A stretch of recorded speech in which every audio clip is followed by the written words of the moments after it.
To hear the echoes of bombs dropping again. It's hard to sleep sometimes, but I have gotten used to it.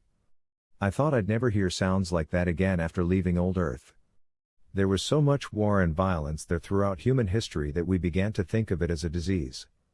Wars, weapons of mass destruction, violence on a scale we couldn't imagine, leading to the Great War. One country attacked by a larger nuclear country over a misunderstanding that could have been easily cleared up had it not been for pride and outside interference. Loaded with weapons and ready for a war it didn't want, it was cast into the fire and death and destruction rained down on the hospitals, schools, city streets and residential areas. The other nations couldn't stand it. They started an economic war against their enemies and no-fly zones. That is when the nuclear warheads started to fly. It had finally happened, the final war. The atmosphere was destroyed.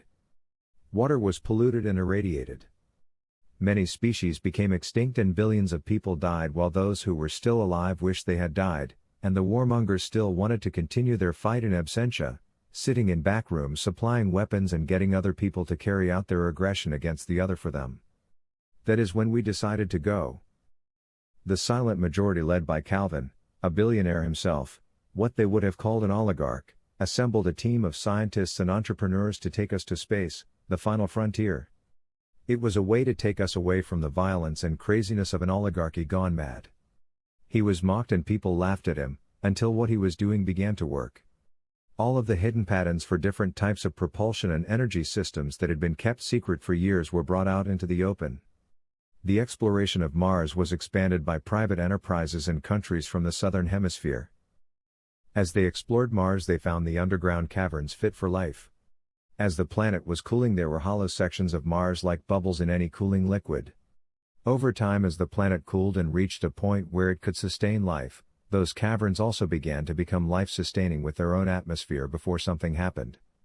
Some type of catastrophe that sent the planet reeling happened. It caused a shift of the magnetic poles that just about stripped the whole surface of the planet. Fortunately, the scientists on Mars had predicted it, so there must have been a comet or a large object that struck the planet. They had moved most of the population, the ones that didn't flee, to nearby planets, but many stayed in the caverns below until resources got so low that they too left. Now we were coming back. There had been rumors that they went to Earth, believe it or not. I found that hard to believe, but some people actually believe that. In any event, after much work, exploration, the creation of inventions that would allow us to live in those caverns, and the creation of spaceships to get us there, we began to leave the Earth. We could supply enough atmosphere within the caverns to live without artificial breathing equipment. Hearing this, most of the peace-loving people gave up on Earth and left it altogether, while those who liked fighting, striving, and creating scarcity on that plentiful world continued to fight. War was in their blood. It seemed all they knew. Little did we know that someday, after we had settled in and created a peaceful world and they had destroyed the Earth to the point where it was unlivable, that they would come after us in their madness and hatred. But they did. We only wanted peace. A few generations had it, but here they were again. The same type of people who had destroyed the Earth and had made life unbearable on it for the last 10,000 years were back like a disease. We hear the bombs striking the surface as we stay below in the deep caverns, hoping they don't break through. Our defense systems are strong. We know they can't get through to us and defeat us here on the ground, so they are raining down munitions from above. How long can we last? We don't know. We only know that we have to last for the sake of our children and our way of life. How insane is it to have to fight for peace? Marion is stirring now. She is my daughter, only 14 years old. She can take a railgun apart and put it back together blindfolded.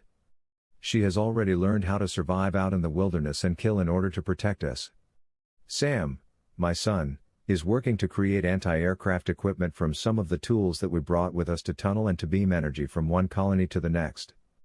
Everyone is working to remain free, knowing that giving up is not an option. When one surrenders to a heartless enemy, one is as good as dead anyway, and sometimes worse off. She just smiles though. I don't understand it. It is as if all of this is normal for her. I hope someday they will find peace again, but when one has tasted the demon of violence, it is almost impossible to do away with it. You ready, Pop? She asks. Going on rounds today? I give her a sad smile and put down my journal. Just let me get my suit. I don't know why you wear that old thing. It's too bulky. You just need a light suit and helmet. I shake my head. You young people don't know the value of life. What if you get shot? This suit is impervious to most weapons, I say, stepping into this thing like a suit of armor. Yeah. That's why they are using the weapons it isn't impervious to, she says with a grin. She steps forward. Let me help you. She goes for my heavy gloves and slips them onto my hand one by one as if she is dressing a child. I look at her and remember when she was young and we used to dress her up. She sees it in my face and grins. Not getting sentimental again, are you, Pop? She can't help but grin, leans in, and gives me a quick kiss before I put on my helmet. I love you, she mouths right before she puts on her helmet. I smile and say it back. I didn't know that was the last time I would ever see her again. The end.